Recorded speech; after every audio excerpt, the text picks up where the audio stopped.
Actual Fluency Podcast, episode 43 with Benson Hoi.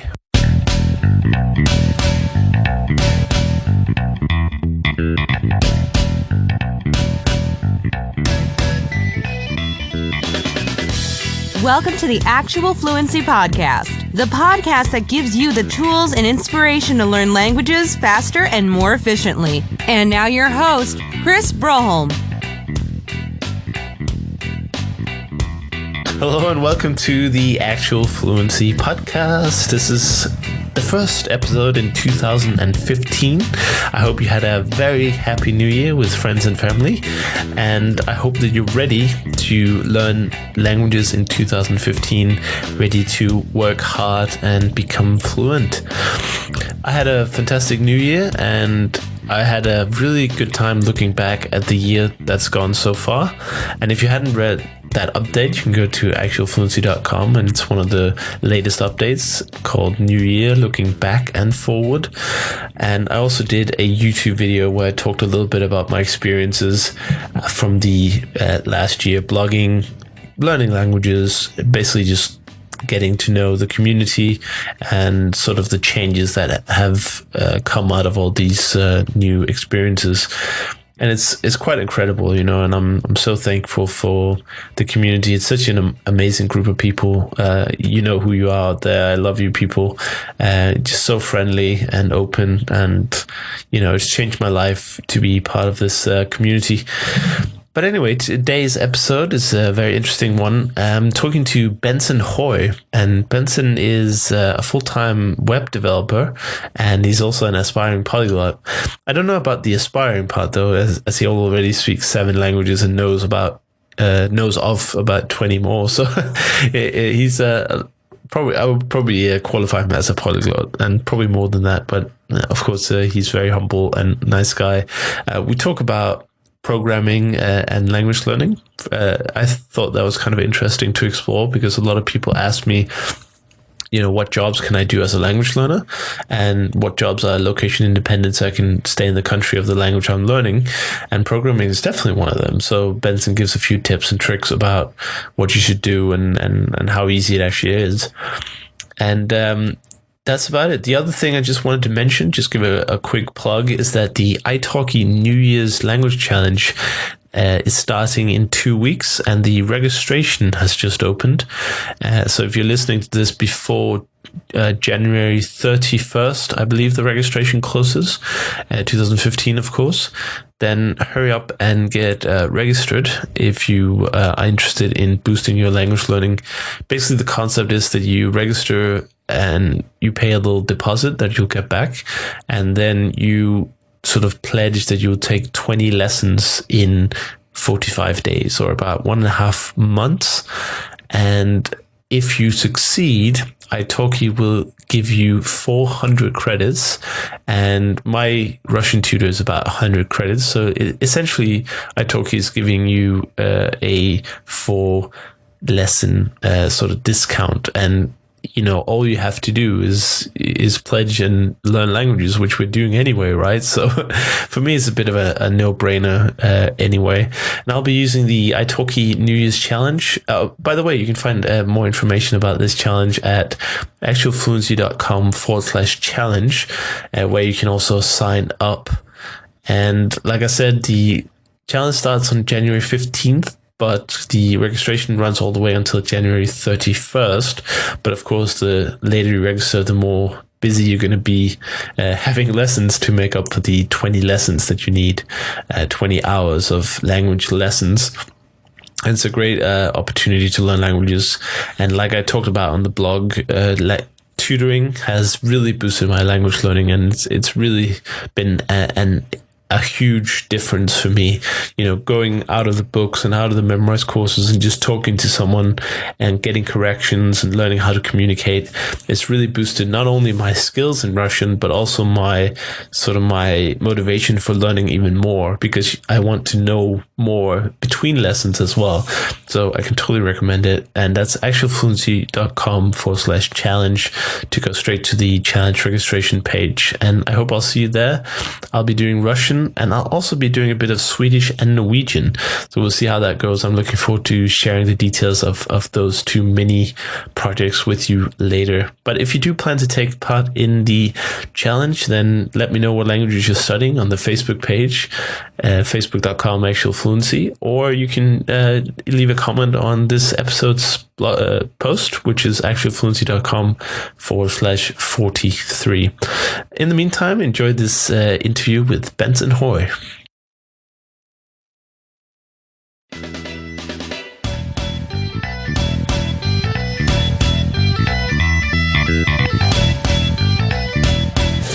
All right, on the show today, I've got the pleasure of talking to Benson Hoi, software developer by day and aspiring polyglot by night. He joins me from Paris, France, and speaks an impressive 7 languages. Benson, glad you could join me today. How are you? Doing great. I'm still in the office, and then I have got a meeting room to myself, talking to you right now. Fantastic. We're having a meeting, a language meeting. Yeah, well, everyone has left the office already, so it should be fine. Hopefully no one wants to do a 6:30 meeting.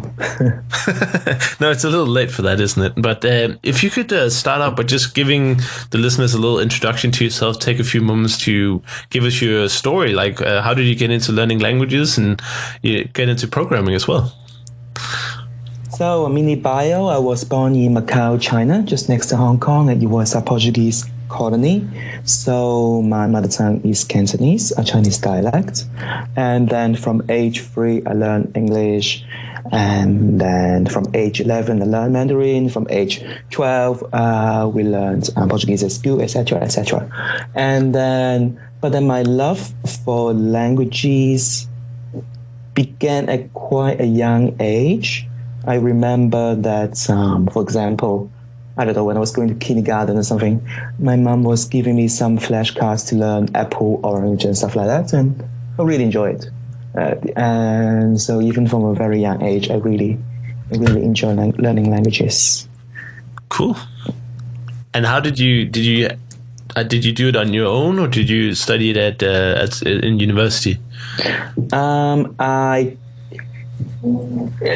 I intentionally chose not to study languages at university because I felt that it is actually more effective to learn it at the target country once I have the chance. And I figured that doing an engineering, mathematics, computing degree would enable me to have quite a lot of job opportunities around the world. And that is what I'm doing now.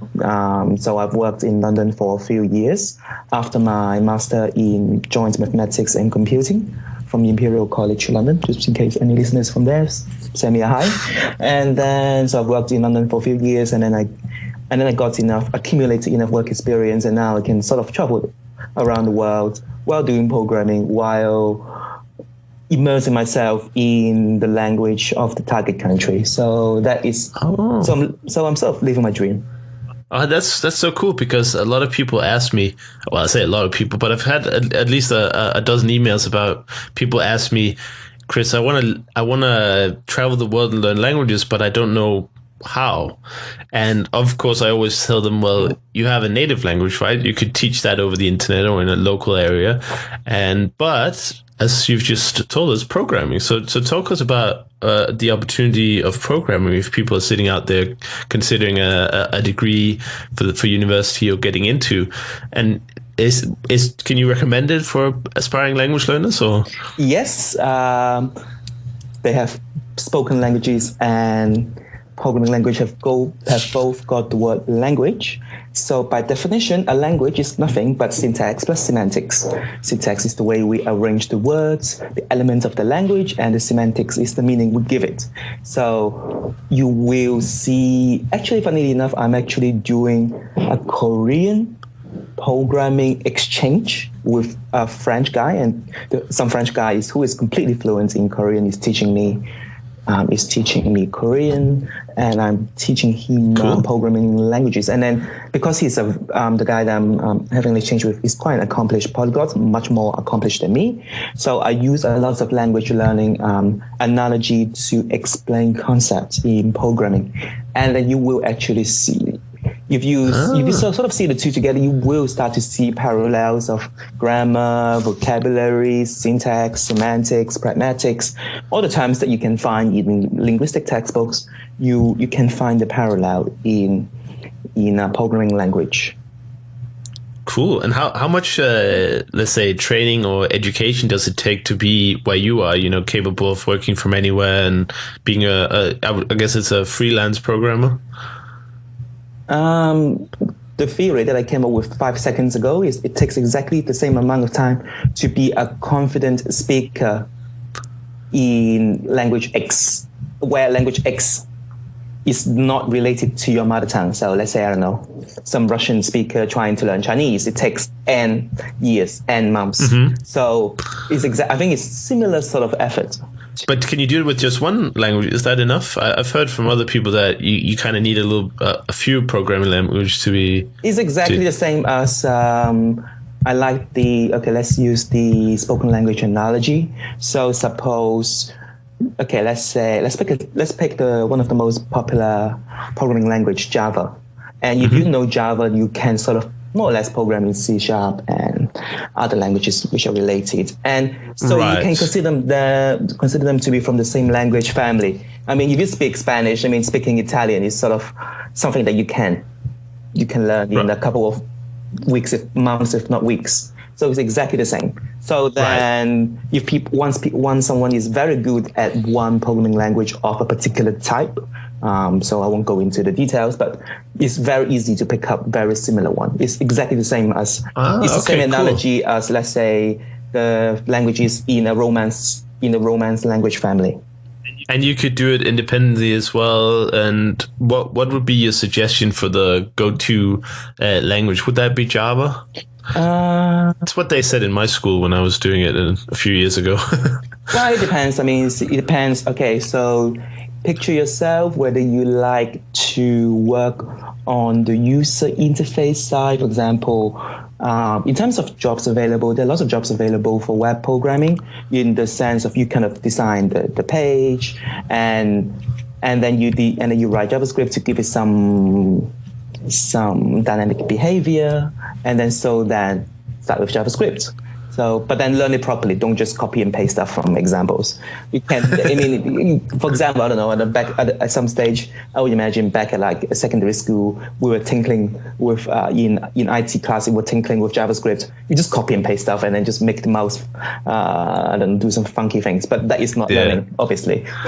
So try to write something from scratch. And a challenge for all the listener will be, if you haven't done it before, try to write a program from scratch, not by copy and pasting from some current example, just a little web page which says hello world, and then a pop-up which says hello world. And that is something that you can do with no previous experience in, let's say, less than 1 hour.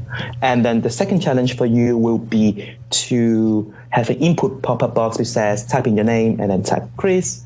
And then at the page which says, hello, Chris. So that is something that you can do in 2 hours. And then after that, you can have a list of names. You can do a lot of things. And for example, you can then write a little dictionary or a little translation with a dictionary. I don't know, let's say, okay, so with the guy that I'm teaching programming while learning Korean, I got him to write a Tokipona translator in a few hours from zero programming experience. So you can do that as well. It's fairly straightforward. Well, nice. If you find the right resources, it is something. So in 20 hours, from zero experience, you can write a very simple Tokipona translator. Sure. And what I mean, there's so many resources about programming on the internet as well, just like language learning.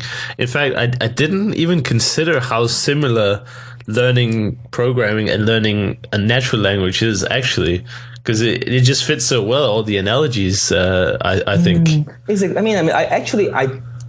I like anything with the word language in it. So spoken languages, programming languages, body language is something that I'm fascinated about. Mathematics, the mathematical language, is also fascinating. So that is something that I've got a joint master in. And yeah, anything with the word language, I mean, I'm fascinated by. Yeah, that's so cool. Moving on from programming a little bit, I think we gave our thumbs up for if people are interested in pursuing that career. I'm actually just a small note. Yeah, go for it. There are tons and tons of resources on the internet, and then after this podcast, this recording, I will recommend one particular one just to help you to choose. I mean, there are billions to choose from, not billions. There are thousands to choose from, and then I'll just recommend you a short list of a couple, and then you can then start with one of them. So sort of just to get you started. Yeah, cool. I'll put them in the show notes on the website. One thing that I used to talk a lot about on the podcast is specifically how to learn a language, the nitty gritty, sitting at the desk or in front of your computer, doing the sort of the sweat hours, putting in the real hard work that leads to the high results. In the last couple of episodes, I haven't really had a chance to talk much about specific methods. So I thought I'd ask you, if you're learning a language, which you are, what's your desk routine, so to speak? What's your sort of tools and essential resources that you look for in order to optimize the learning process?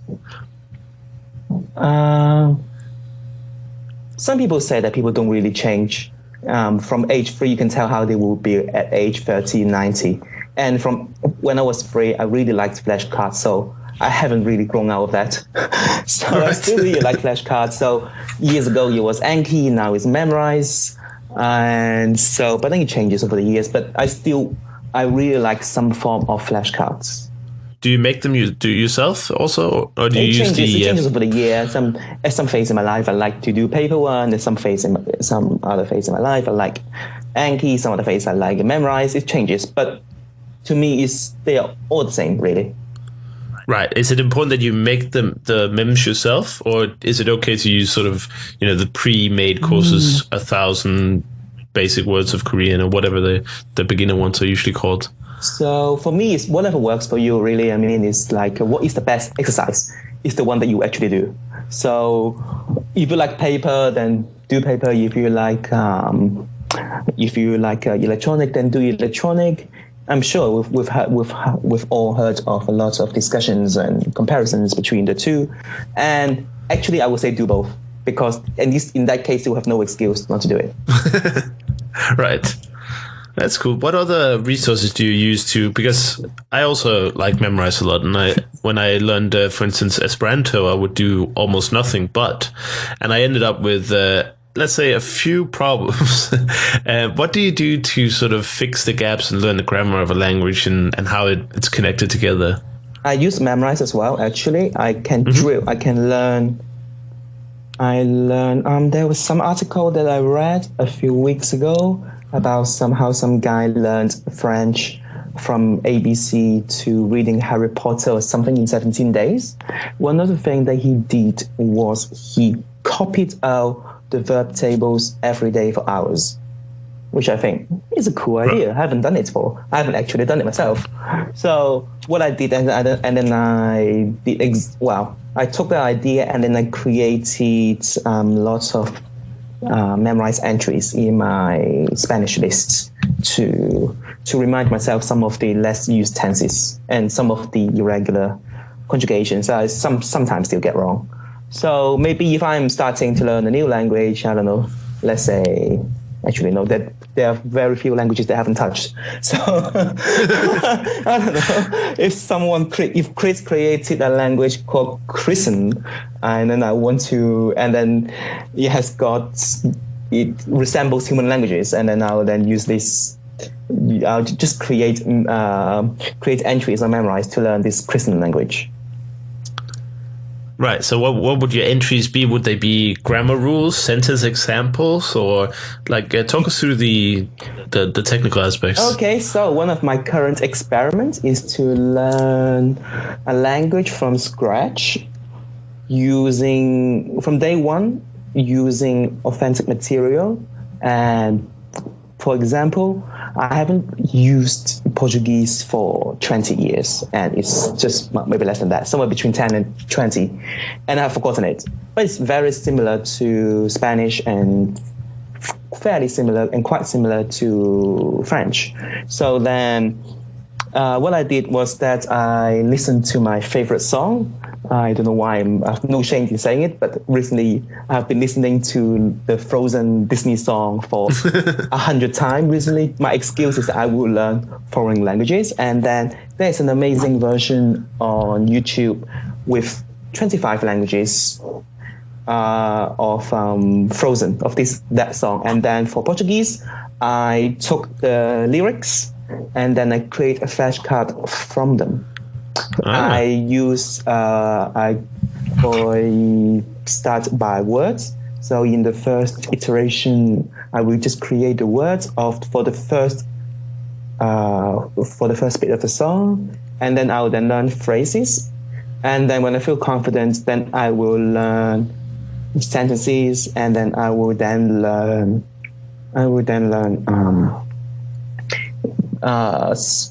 several phrases together. Actually, what are they called? The separations they're not phrases. I forgot like stanzas, or the stanzas are for poems, aren't they? I don't know. Are they called stanzas as well? I don't know. We'll look it up. We'll look it up. I don't know. I don't know. Something anyway. Something verses, maybe. I don't know. No, verses a line. Yeah. Never mind. Between a verse and.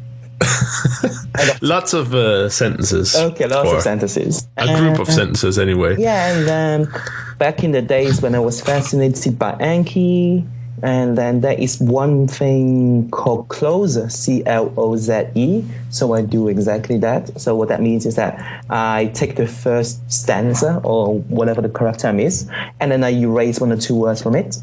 I put a question mark, and then I put them as the memorized answer. So in that way, I actually learned the whole song. Oh, that's very interesting. I like the method. One concern I must ask you about is that songs are usually using quite sort of different language from spoken language, because you have to fit it with the. Are you not worried that you're learning, let's say, words that you might never hear in real life? No, actually, start with Frozen. The lyrics, I somehow figured that most of the words I can somehow chuck into normal conversation. All right. Okay. So that was part of your. Start with Disney songs. They relate to real life. Right. Well, they are for children after all, and children's songs are not exactly very abstract. If they relate to real life, when you get cast a spell on you or something, and your sister turns into a frost queen or something, that often happens. But then what I really like is to be creative about each sentence. For example, from the first stanza of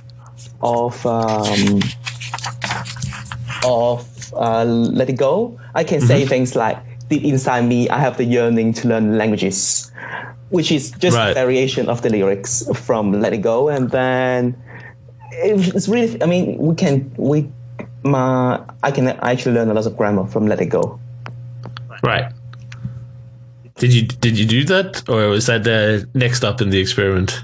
No. I actually a wacky thing that I'm doing on iTalk is that I have got a Portuguese teacher, and then we are going through the Let It Go lyrics, and then I create a wacky sentence from the structure that I have just learned from Let It Go, and I can actually say quite a lot of things.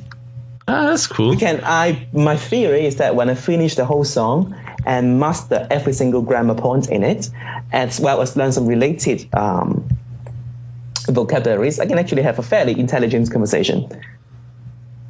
Just one song? Just one song, because in this, I'm not sure about, a lot of tenses are there, a lot of, all parts of speech are involved, obviously, and then obviously there are lots of wacky inversions, but we also have to understand that they are inversions, and we have to make sure we don't speak in inversions, otherwise we sound like a bit crazy. So, but then if we understand the inversion, it helps us understand the natural sentence order. So my theory that it can work, but I've only been doing it for a few weeks, so I don't know. I will report.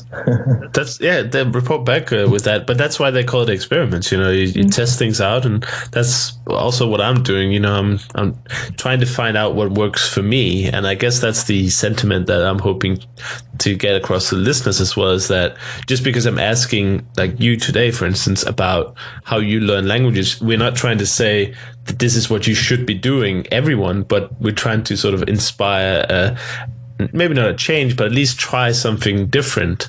And maybe it works great for you, or maybe it fails miserably. Like, I tried doing goal listing, doing the vocabulary learning by hand, and I just couldn't do it. It just wasn't my personality. I was craving memorize. So, but I didn't know that until I tried it. It could have worked fantastically well, but it turns out it wasn't for me.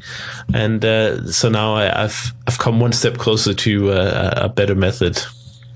Yeah, I was doing exactly the same thing. Just 2 months ago, 3 months ago, I was trying goal listing method for a while. I just gave up. It's just not my thing. And then I started copying my goal listing method entries into my memorized course now. Right.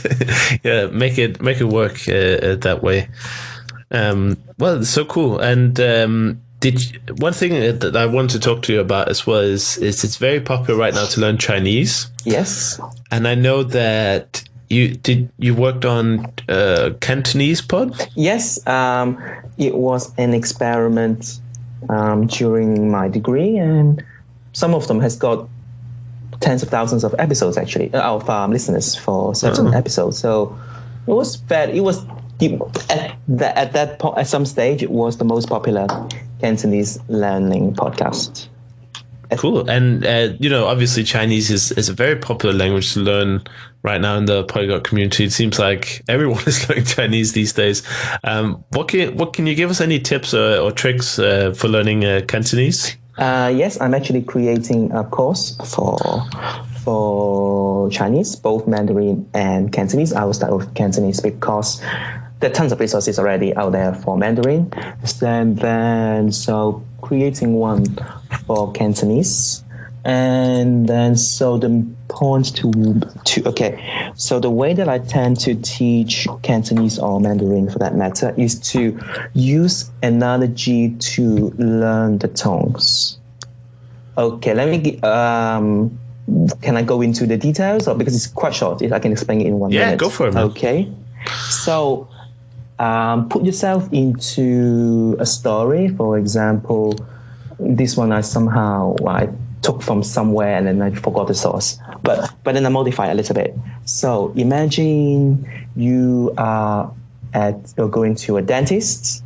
So the dentist asks you to open your mouth and you say, ah. All right. So that is the first tone. So imagine this is the first thing that you do when you go to a dentist. And then, the second thing that the dentist said, okay, your tooth XYZ has got problems. And then you don't understand and you say, huh? So that is the second tone for you. And then, so there is some cavity on your teeth because you have not been cleaning and you have been naughty. So now the dentist has to drill. So, and then when it is drilling, it hits your nerves, and then you shout, huh? And then because it really hurts. So right now you have got the 4 tones in Mandarin. Ma, ma, ma, ma. All you have to remember is to remember the sequence of going to the dentist. And then There you go. You have learned the 4 tones. Cool. That's a nice little story. And of course, for Cantonese, you just expand the story a little bit, or?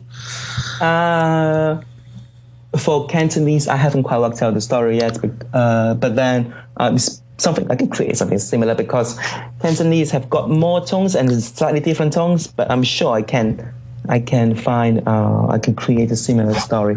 But then actually, just just for those who are interested. Cantonese is slightly more musical than Mandarin.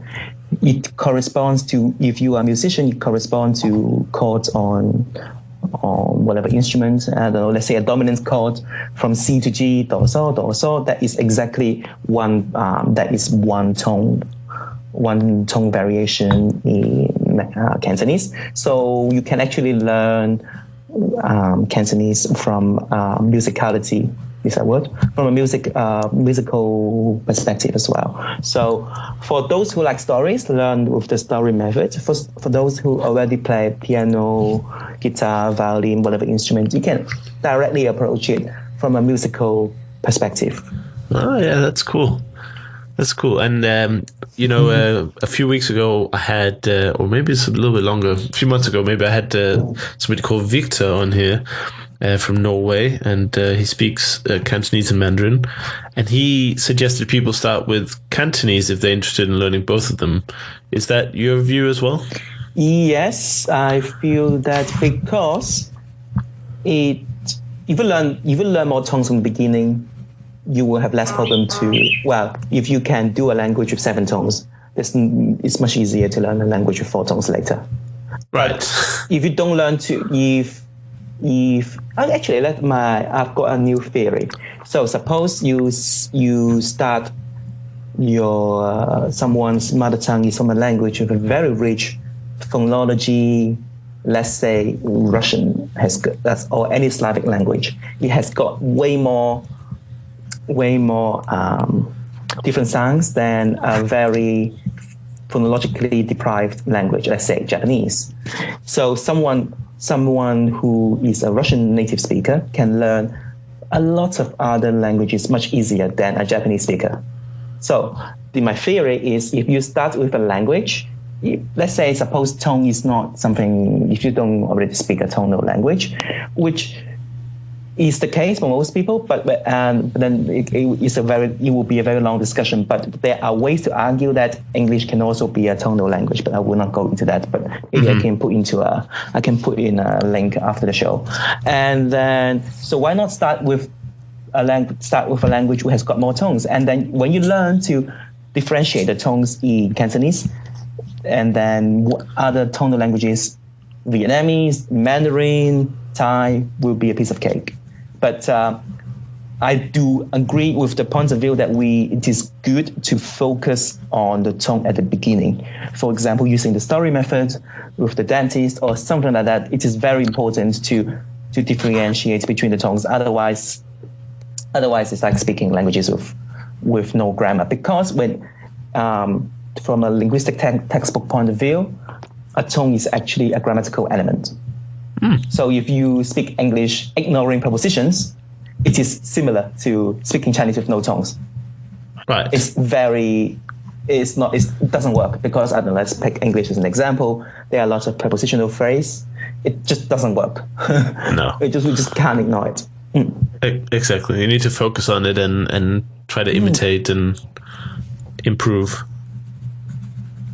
But yeah, and then so just pimping for my future product. So I will provide a free taster to my course for the first 20 listeners who sign up to the list. Right, and this for Cantonese and Mandarin? For Cantonese first, and then the Mandarin will be available later. But then, cool. Yeah, the first 20 people who join my list will get products for free. And where can they find you and find out more about this? Okay, I have just at lunchtime today I created.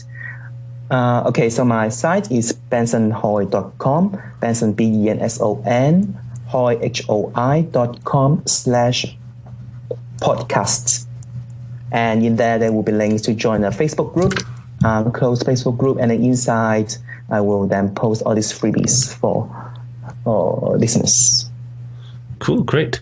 And one last question that I like to ask usually is, if you could go back to your 10-year-old self or 8-year-old self and give him some advice about languages and language learning, what would be your number one advice?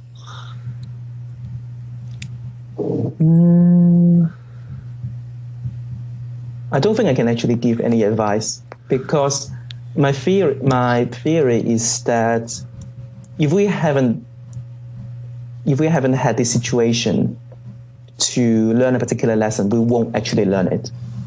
So if a child hasn't fallen, he will not walk. Mm-hmm. By exactly this, we have to fail. We have to fail in all the ways so before we can actually acquire a particular skill. But the thing is to fail fast. Right. So make lots of mistakes. Yeah, make lots of mistakes. Maybe that is something that I would say. But then maybe 10 years ago, I haven't made enough mistakes to understand this lesson anyway. So no, it does. Just because we're telling your old self these things doesn't mean that he or she is gonna be able to use it for anything. No, I it's think, just a think thought the message experiment. is a lesson that has to be in context. It's just some negative wisdom doesn't quite work in my opinion. So make a lot of mistakes is I guess you can say your go-to if you had to pick one. Yep. Well, fantastic. Well, it's been a lot of fun talking to you today, Benson, but as with all good things, they must come to an end. And just want to thank you for coming on the show and sharing your tips and tricks and stories with us. Cool. Can I say some? Okay, so do join this group on Facebook, and then I will provide interesting resources. And then after that, in particular, I'm looking for people to practice recently Vietnamese, Korean, and Portuguese. So, and then if you are interested in talking with me, especially if you speak these languages, you are very welcome. But anyone is welcome to contact me anyway. And then the second thing, if you go to bensonhoi.com/languages, you will see the 25 languages that I have somehow studied. It's more than a few days. And then so if we have languages in common, do reach out as well. Especially those, yeah. But then do reach out anyway. Cool. Sure. I'll put these links that you just mentioned in the show notes, and best of luck with the courses. I'll be interested to look at them. Thank you very much.